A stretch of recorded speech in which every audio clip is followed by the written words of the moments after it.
Hello friends, welcome to learn and grow with Shweta. अपने channel के माध्यम से आप सभी का बहुत बहुत स्वागत करती हूँ। आशा करती हूँ कि आप सभी स्वस्थ होंगे और बहुत अच्छे से अपने एग्ज़ाम्स की प्रिपरेशंस कर रहे होंगे। फ्रेंड्स, आप सभी जानते हैं कि हम लोग क्या कर रहे हैं इस समय कि भाई बीपीएससी का जो आपका जो शिक्षक भर्ती का जो टीआरई 3.0 आने वाला है, उसकी तैयारी हम लोगों ने स्टार्ट कर दी है। और इसके लिए हमने एक प्रैक्टिस सेट जो है, पहला जो हमारा जीएस का प्रैक्टिस सेट है, वो ऑलरेडी चैनल पर अपलोडेड है। और उसके आपका जो भी कुछ भी मैं यहाँ पे पढ़ाती हूँ वो सब हमारे टेलीग्राम चैनल पर भी अवेलेबल है। आप चाहें तो यहाँ से स्क्रीनशॉट लेकर के भी पढ़ सकते हैं। अगर आप चाहें तो टेलीग्राम चैनल ज्वाइन करके वहाँ पे जितने भी इंफॉर्मेशंस आती हैं एजुकेशन फील्ड से रिलेटेड, आपके एग्ज़ाम से रिलेटेड, और साथ में जो कुछ भी मैं पढ़ाती हूँ वो सब कुछ मैं अपने टेलीग्राम चैनल पर अपडेट करती रहती हूँ। लिंक आपको वीडियो के डिस्क्रिप्शन बॉक्स में मिल जाएगी, तो वहाँ से आप जा कर के डायरेक्ट आप टेलीग्राम चैनल ज्वाइन कर सकते हैं। और दूसरी चीज़ कि आप अगर आप जैसे कि वहाँ ज्वाइन करना चाहें तो वहाँ से पढ़ के, या नहीं तो आप यहाँ से स्क्रीनशॉट लेकर के भी डायरेक्ट पढ़ सकते हैं। मेरा जो क्वेश्चंस होता है, जो मैं क्वेश्चंस बना के आप लोग के लिए लेके आती हूँ, वन लाइनर फॉर्मेट में होता है, तो आप आसानी से बहुत कम समय दे करके इनको आप डायरेक्ट याद कर सकते हैं। देखिए दोस्तों, जब भी हम कोई एग्ज़ाम देते हैं तो हमारे पास जैसे आप इस समय जो है ऑब्जेक्टिव टाइप क्वेश्चन आपके पूछे जाते हैं, और होता ये है कि 4 ऑप्शंस है, 4 में से एक ही सही होता है, 3 गलत होते हैं। तो वो जो 3 गलत है वो तो कोई भी 3 रखे जा सकते हैं, जो सही जवाब होता है वो नहीं बदलता। सही जवाब होता है, बस वही नहीं बदलता है, तो हमें वो सही जवाब याद करना होता है।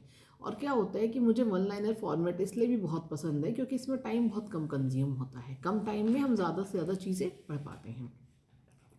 तो हम अपनी जो हमारा जो बीपीएससी टीआरई 3.0 का जो अपनी प्रिपरेशन हम स्टार्ट कर रहे हैं शिक्षक भर्ती का, तो इसका जो है इसी सीरीज़ का ये आपका दूसरा प्रैक्टिस सेट है। आज का जो हमारा प्रैक्टिस सेट है वो ज्योग्राफी के क्वेश्चंस पर रिलेटेड है। तो अभी हमने ये जो क्वेश्चंस का कलेक्शन आप लोगों के लिए आज जो आपके सामने है, चलिए उसको हम पढ़ते हैं और समझते हैं। सबसे पहला प्रश्न ये है कि भारतीय मानक समय है, मतलब भारतीय मानक समय वो क्या होता है। एग्जाम में क्वेश्चन आता है दोस्तों कि मतलब इंडिया का जो स्टैंडर्ड टाइम है यानी कि जो मानक समय है उसका आपका क्वेश्चन आपका डायरेक्ट ऐसे पूछा जाता है। तो वहाँ पर आपको पता होना चाहिए कि मतलब 22 डिग्री और 22 डिग्री 30 अंश, 22 डिग्री 30 अंश का आपका जो 22 डिग्री 30 मिनट मतलब आपका पूर्वी देशांतर में ये स्थित होता है। ये आपको पता होना चाहिए जो है। इसकी जगह क्या करते हैं कि कभी 22.5 कर देंगे, कभी 23.5 कर देंगे, कभी कुछ भी कर देंगे। तो लेकिन अगर आपको पता है कि हाँ भाई 22 डिग्री और 30 मिनट पूर्वी देशांतर है, तो आप सही जवाब दे पाएंगे। दूसरा प्रश्न है कि भारतीय प्रमाणिक समय उस स्थान का स्थानीय मान है जो स्थित है। जो हमारा जो आपका स्टैंडर्ड टाइम होता है, इसकी जो आपकी जो सही स्थिति जो मानी गई है वो उत्तर प्रदेश के आपके इलाहाबाद के समीप एक स्थान है, वहाँ पर मानी गई है। तो ये उसका उत्तर होगा। हमारा तीसरा प्रश्न है कि भारत का धुर दक्षिण भाग की भूमध्य रेखा से कितनी दूर है। भारत का धुर का मतलब होता है कि बॉटम, जैसे हम इंडिया का मैप अगर देखते हैं, जैसे इस तरह से आपने देखा, तो जो नीचे आपका जो बॉटम है, ये आपका बॉटम का एंड पॉइंट हुआ, और उसके बाद नीचे आपकी भूमध्य रेखा शुरू होती है। तो ये इंडिया के एंड पॉइंट से भूमध्य रेखा के बीच की दूरी पूछी जा रही है। तो ये जो होती है वो 876 किलोमीटर होती है, 876। तो ये मैंने देखिए यहाँ डायग्राम में भी समझाने की कोशिश की है कि यहाँ पर देखिए भारत का ध्रुव मतलब इंडिया के मैप का जो बॉटम लाइन है, और साथ में भूमध्य रेखा की जो स्थिति होती है, इन दोनों के बीच की जो दूरी होती है वही आपका 876 किलोमीटर होता है, जो एग्ज़ाम में ये काफ़ी ज़्यादा पूछा जाता है। अगला प्रश्न है कि भारत की स्थलीय सीमा की लंबाई क्या है। आप भारत का मैप देखते हैं तो आपको ये, अगर आपने थोड़ा मोड़ा भी ज्योग्राफी पढ़ा है तो आपको पता ही होगा, और नॉर्मली भी लोगों को ये व्यवहारिक ज्ञान है कि आपको ये पता है कि हमारा जो भारत है उसकी जलीय सीमा भी है और स्थलीय सीमा भी है। मतलब आपका बंगाल की खाड़ी और अरब सागर से घिरा हुआ हमारा भारत है, और साथ में तो ये तो आपकी जलीय सीमा हो गई। तो ऐसे क्या होता है कि हमारी स्थलीय सीमा मतलब जो आपका जो भारत का जो नीचे का पोर्शन होता है, मतलब आप ये, और जैसे हम कहते नहीं है कि नॉर्थ साउथ, तो जो साउथ वाला पोर्शन होता है वो आपका जलीय ज़्यादातर होता है, और आपका जो अप मतलब कि आपका जो नॉर्थ साइड का आपका होता है वो आपका स्थलीय सीमा होता है। तो यहाँ पे प्रश्न पूछा जा रहा है कि उस स्थलीय सीमा की लंबाई क्या है। तो 15,200 किलोमीटर वो स्थलीय सीमा की लंबाई है। अगला प्रश्न है कि भारत के उत्तर से दक्षिण तक की लंबाई क्या है। मतलब हमारे मैप का जो उत्तर का सबसे ऊपरी पॉइंट टिप पॉइंट होता है और दक्षिण का जो सबसे निचला टिप पॉइंट होता है, तो उत्तर से दक्षिण की सीधी एक रेखा जो आपकी आती है, मतलब यहाँ से आपकी लंबाई पूछी जा रही है, उत्तर से दक्षिण की तरफ की जो आपकी लंबाई पूछी जा रही है वो आपकी जो है वो 3214 किलोमीटर है, मतलब कि 3214 किलोमीटर है। अगला प्रश्न है कि भारत के पूर्व से पश्चिम तक की लंबाई, जैसे हमने उत्तर से दक्षिण मतलब आपका जम्मू से वहाँ से ऊपर अब लेह लद्दाख जम्मू वो आपका उत्तर का पोर्शन हुआ, नीचे आपका एकदम नीचे आ जाइए बॉटम में केरल आपका नॉर्थ, आपका साउथ का पूरा जो है, तो वहाँ पे एकदम नीचे जो आपका एकदम पोर्शन होता है, तो वहाँ से वहाँ तक की आपकी लंबाई पूछ रही है उत्तर से दक्षिण में। ऐसे ही हमारा पूरब से पश्चिम में पूछा जाता है कि मतलब आपका पूरब आपका अरुणाचल प्रदेश वगैरह जहाँ स्थित होता है, और पश्चिम आपका गुजरात का आपका सबसे जो पश्चिमी भाग है आपका गुजरात आपका होता है। तो मतलब आपका मैप में पूरब से पश्चिम की तरफ का और उत्तर से दक्षिण की तरफ का इंडिया के मैप की दो आपके बहुत इंपॉर्टेंट प्रश्न होते हैं जो पूछे जाते हैं। तो इसका जो पूरब से पश्चिम के तक की लंबाई है वो 2933 किलोमीटर है। भारत की तट रेखा की लंबाई क्या है। तट रेखा मतलब तटीय जलीय रेखा जो आपकी उसके जो आपके तट से होते हैं, तो आपकी जो तट रेखा होती है उसकी लंबाई 6100 किलोमीटर है। अगला प्रश्न है प्रश्न नंबर आपका क्वेश्चन 8 कि भारत का क्षेत्रफल विश्व के क्षेत्रफल कुल भौगोलिक का आपका विश्व के कुल भौगोलिक क्षेत्रफल का कितना प्रतिशत है। तो 2.4% है। मतलब हमारा जो भारत का क्षेत्रफल है वो पूरा विश्व के भौगोलिक क्षेत्रफल का 2.4% आपका ऐसा तय किया गया है। अगला, संपूर्ण भारत के कितने प्रतिशत भूभाग पर पर्वत और पहाड़ी का विस्तार है। यहाँ पे हम आपसे क्वेश्चन में समझिएगा कि यहाँ पर पर्वत और पहाड़ी दोनों पूछे जा रहे हैं। मतलब पर्वत भी पूछा जा रहा है और पहाड़ी यानी कि पठार आपका भी पूछा जा रहा है। तो पर्वत और पहाड़ी जो है वो आपका 29.3% है। और संपूर्ण भारत के कितने प्रतिशत भूभाग पर मैदान का विस्तार है। क्वेश्चन नंबर 10, तो इसका जवाब है कि 43%। मतलब संपूर्ण भारत के 43% भूभाग पर मैदान का विस्तार है। दोस्तों देखिए, ये जो अभी आप लोगों ने क्वेश्चन नंबर 1 से क्वेश्चन नंबर 10 तक पढ़ा है, तो ये जो है आपके एकदम एग्जैक्ट डेटा वाले प्रश्न हैं। जो ज्योग्राफी के ये ऐसे डेटा हैं जो आपसे एग्जाम में बहुतायत पूछे जाते हैं, और अगर आप ज्योग्राफी पढ़ रहे हैं तो ये आपको याद होना ही होना चाहिए, पता होना ही होना चाहिए। तो ये बहुत इंपॉर्टेंट क्वेश्चंस हैं। तो इनको, ये जो डेटा आपके सामने है इसको ज़रूर याद कर लीजिएगा, क्योंकि आपके एग्जाम में ये बहुत कारगर साबित होगा। चलिए हम अपने अगले प्रश्न की ओर चलते हैं। दोस्तों अभी तक हम लोगों ने क्वेश्चन नंबर 10 तक पढ़ा है। अब हम क्वेश्चन नंबर 11 पर चलते हैं। तो जो हमारा क्वेश्चन नंबर 11 है वो ये कहता है कि संपूर्ण भारत के कितने प्रतिशत भूभाग पर पठार का विस्तार है। अभी हम लोगों ने इससे पहले पढ़ा था पर्वत और पहाड़ी पढ़ा था, फिर उसके बाद हम लोगों ने मैदान का विस्तार पढ़ा था। अब हम पढ़ रहे हैं कि कितने प्रतिशत भूभाग पर पठार का विस्तार है। ये आपका 27.7% भाग पर मैदान का विस्तार है। क्वेश्चन नंबर 12, भारत की प्रादेशिक जल सीमा समुद्र तट से कितने समुद्री मील की दूरी पर है। अभी हम इन 3 प्रश्न को एक बार पढ़ के इनका आंसर जान लेते हैं, उसके बाद इन तीनों प्रश्नों को एक साथ हम समझेंगे। देखिए, जो पहला प्रश्न क्वेश्चन नंबर 12 है कि भारत की प्रादेशिक जल सीमा समुद्र तट से कितने समुद्री आपका नॉटिकल मील इसको कहा जाता है। समुद्री मील मतलब नॉटिकल मील कहा जाता है। कितने समुद्री नॉटिकल मील की दूरी पर है, तो वो है 12 नॉटिकल मील की दूरी पर है। क्वेश्चन नंबर 13 है कि भारत की संलग्न क्षेत्र प्रादेशिक जल सीमा के आगे कितने समुद्री मील यानी कि कितने नॉटिकल मील की दूरी तक है, तो वो है 24 नॉटिकल मील। समुद्री मील मतलब नॉटिकल मील होता है।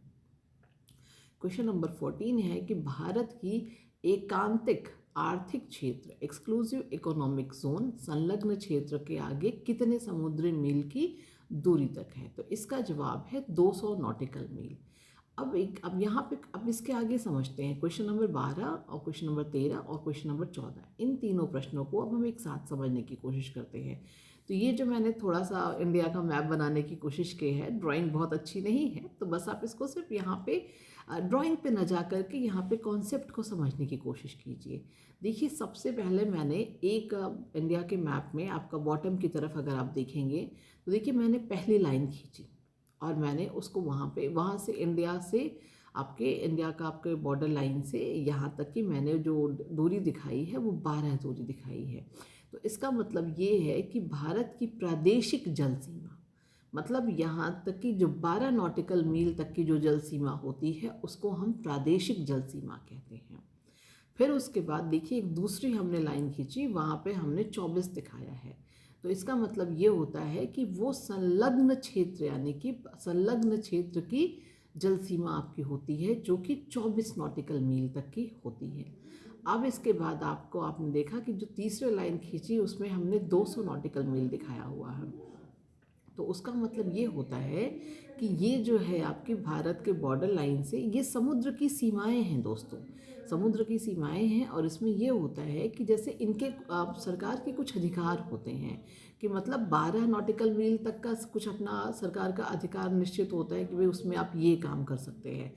फिर 24 नॉटिकल मील तक होता है, यहाँ तक के कुछ आपके अधिकार होते हैं कि भाई आप, क्योंकि समुद्र सीमाओं का भी बहुत गहरा जाल है और साथ में बहुत मतलब बहुत इसकी डीप स्टडी है, और साथ में बहुत इम्पॉर्टेंट होता है ये सब जानना कि भाई मतलब हमारी समुद्र की सीमाएं कैसे सुरक्षित होती हैं, हमें कहाँ तक का मतलब, जैसे अगर आपने मूवी देखी हो तो कई बार मूवियों में ऐसा देखा गया, जैसे राम सेतु मूवी थी तो उसमें भी ये दिखाया गया था कि भाई ये आप यहाँ तक की जल सीमा में आप जा सकते हैं, क्योंकि इंडिया की जल सीमा, इसके आगे श्रीलंका की जल सीमा शुरू हो जाती है तो वहाँ तक आप नहीं जा सकते हैं। तो ये सारी चीज़ें तय होती हैं जो है कि आपकी इतनी जल सीमा है, आपके उतने अधिकार होते हैं। तो ये जो सबसे पहली चीज़ जो मैं आपको यहाँ समझाना चाहती हूँ तो ये है कि 12 नॉटिकल मील ये आपकी प्रादेशिक जल सीमा होती है। फिर आपकी 24 नॉटिकल मील जो आपकी संलग्न क्षेत्र की आपकी जल सीमा होती है। फिर उसके बाद आता है एकांतिक आर्थिक क्षेत्र की जल सीमा जो 200 नॉटिकल मील होती है। ये तीनों डेटा बेहद इंपॉर्टेंट है, बहुत ज़रूरी है, आपको पता होना चाहिए एग्ज़ाम के पॉइंट ऑफ व्यू से भी, और साथ में ये एक जानकारी के लिए भी बहुत ज़रूरी है। और एग्ज़ाम में तो इनमें से कोई ना कोई प्रश्न बनने की पूरी संभावना तो हमेशा ही रहती है। और एक नॉटिकल मील में 1852 मतलब कि 1852 किलोमीटर्स होते हैं। तो इस हिसाब से आप इसको कन्वर्ट कर सकते हैं कि 12 नॉटिकल मील, 24 नॉटिकल मील और 200 नॉटिकल मील में कितने किलोमीटर्स होंगे, मतलब भारत की बॉर्डर लाइन से कितने किलोमीटर तक में हमारी क्या क्या सीमाएं होती हैं। और इन सब के इनकी अगर बहुत डिटेल में, अगर जैसे मान लीजिए जैसे अगर हम आप IAS PCS कर रहे होते तो आपको फिर बहुत डिटेल में पढ़ने की ज़रूरत होती कि भाई इन क्षेत्रों के अधिकार में एग्जैक्टली है क्या क्या क्या क्या जानने की, मतलब इनका किसका किसका क्या अधिकार है। तो हमें अभी अभी जो हमारा जो एग्ज़ाम जिस लेवल का आ रहा है तो उसमें हमें इतना डेप्थ में पढ़ने की ज़रूरत नहीं है। अभी सिर्फ हमें वो डेटा याद करने की ज़रूरत है कि भाई उसका जो जो दायरा होता है वो कितने नॉटिकल मील तक का होता है, इसलिए हमने सिर्फ आपको इतना ही बताया हुआ है। हमारा अगला प्रश्न है क्वेश्चन नंबर 15 कि भारत में कितने राज्य समुद्री तट रेखा पर स्थित है। मतलब कि मैंने आपको बताया कि अगर आप इंडिया के मैप को स्टडी करते हैं तो आप देखते हैं कि आपका जो मैप का जो अपर पोर्शन होता है वहाँ पे क्या होता है कि वो तो आपकी स्थलीय सीमा रेखा हो जाती है, लेकिन जो बॉटम पोर्शन होता है गुजरात के, आप क्योंकि इधर बंगाल की खाड़ी, इधर अरब सागर हो जाता है, तो ये सब आपकी जलीय सीमा आपके राज्य हो जाते हैं। तो वहाँ पे पूछा जा रहा है कि भारत में कितने राज्य समुद्री तटरेखा पर स्थित हैं। तो इसका जवाब ये है कि 9 राज्य। तो भारत में 9 राज्य जो हैं वो समुद्री तटरेखा पर स्थित हैं, ये भी बहुत पूछा जाता है। और अगला प्रश्न है 16 क्वेश्चन नंबर कि किस राज्य की तट रेखा सबसे लंबी है, मतलब कौन सा ऐसा राज्य है जिसकी तटरेखा सबसे लंबी है। तो उसका जवाब ये है कि गुजरात की तटरेखा सबसे लंबी होती है। तो दोस्तों आप अभी तक ये देख पा रहे होंगे, आप अगर थोड़ा सा भी, अगर आप एक सीरियस विद्यार्थी हैं, थोड़ा सा भी आप एजुकेशन और अपनी जॉब को लेकर के सीरियस हैं, अपनी पढ़ाई के प्रति बहुत सतर्क हैं, तो आपको ये फाइंड आउट करने में बिल्कुल समय नहीं लगेगा कि ये कलेक्शन कितने इंपॉर्टेंट क्वेश्चंस का है, ये कितना बेहद ज़रूरी है सबके लिए, आपके लिए बहुत ज़रूरी है। तो मैं बस यही कहूँगी कि जो भी डेटा प्रोवाइड कर रही हूँ उसको आप याद कर लीजिएगा। बस मुझे यही इतना ही कहना होता है कि हमारी कोशिश वहीं सफल हो जाती है जहाँ पर हमने जो पढ़ाया विद्यार्थियों ने उसको याद कर लिया और एग्ज़ाम में आए तो उसको सही करके आए। तो बस हमें और क्या चाहिए, हमारी सफलता वहीं से पूरी हो जाती है। चलिए हम अपने अगले प्रश्न की ओर चलते हैं। दोस्तों अभी तक हम लोगों ने जितना पढ़ा हम अब उसके आगे पढ़ते हैं।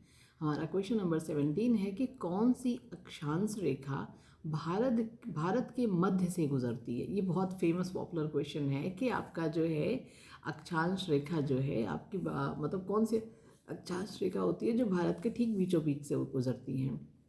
और साथ में ये भी बहुत पूछा जाता है कि इस रेखा पर स्थित राज्य कौन कौन से हैं। पहला तो कितने राज्य हैं और साथ में कौन कौन से राज्य हैं।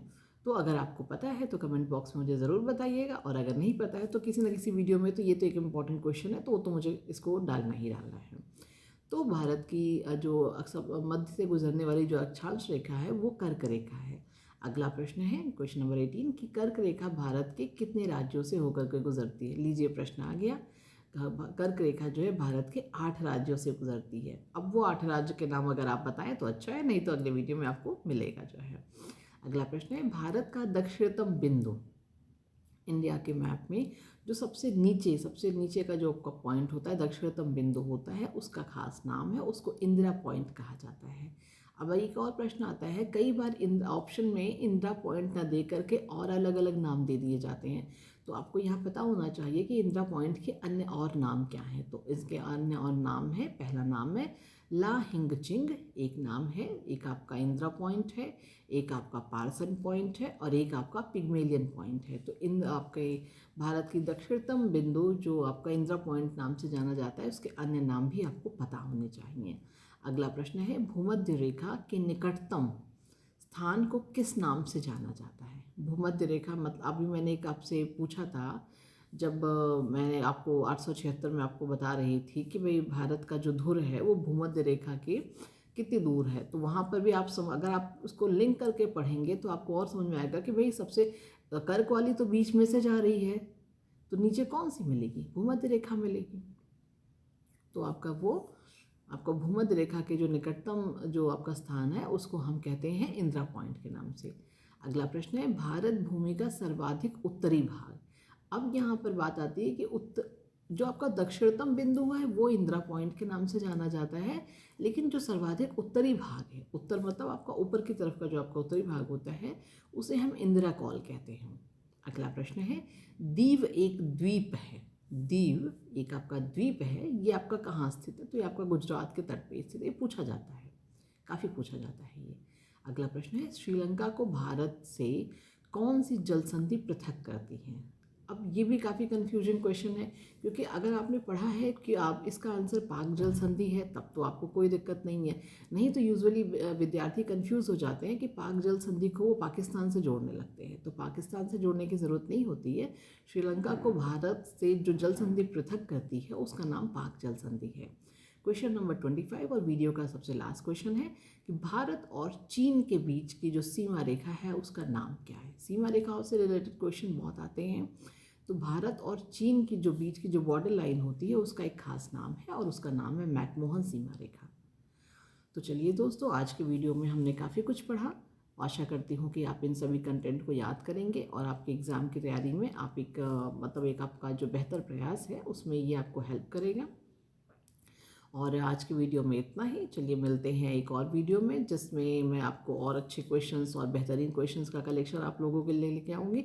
मेरी यही कोशिश रहेगी कि मैं आपको बेस्ट से बेस्ट कंटेंट प्रोवाइड कर सकूँ, और आपसे यही उम्मीद करूँगी कि आप इसको अच्छे से याद कर सकें। चलिए फिर मिलते हैं किसी और वीडियो में। Thanks for watching my video. Thank you so much.